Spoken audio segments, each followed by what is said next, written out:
کیا شادی شدہ عورت خاوند سے پوچھے بغیر نفلی نماز اور نفلی روزہ رکھ سکتی ہے؟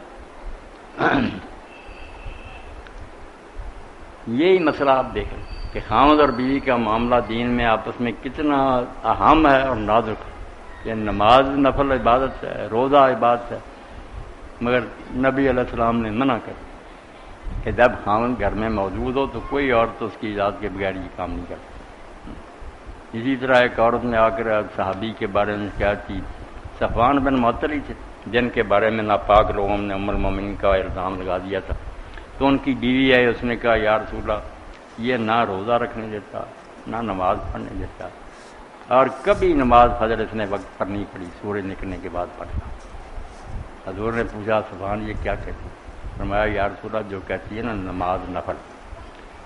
آپ دیکھتے ہیں میں جوان، یہ کئی صورتیں ایک ایک رکعت میں پڑھتی، ایک صورت سے نماز نہیں ہوتی. حضور نے فرمایا ایک ہی صورت کا تو چھوڑ اتنی صورت. روزہ کا اس نے کہ روزے جو ہے نا فرض میں بھی رکھتا ہوں، اس کو بھی منع نہیں کیا. نفل روزے جو ہے نا یہ رکھتی رہے گی، میں پھر کتنی بیویاں اور کروں؟ منع کر دیا آپ نے کہ جب خاوند گھر میں موجود ہو کوئی عورت نفل روزہ اس کی اجازت کے بغیر نہیں رکھتی. تیسری بات جو پوچھی کہ فرض نماز نہیں فجر کی پڑھی، اس نے کہا یہ سچ ہے، میں اکیلا نہیں میرا پورا قبیلہ، سارا دن اونٹ ہانکتے ہیں، دور چشموں سے پانی سپلائی کرتے ہیں گھروں میں، تھک جاتے ہیں، صبح جاگ نہیں آتے، تھکے لیٹے رہتے. تو نبی علیہ السلام نے فرمایا کوئی نہیں، جس وقت آنکھ کھلے اس وقت پڑھ لیا، یہ چھٹی ہے کہ تم بیچارے اگر کام کاج میں ایسے ہی ہو تو جب جاگو نا پھر نہ لیٹ کرو پڑھ لو.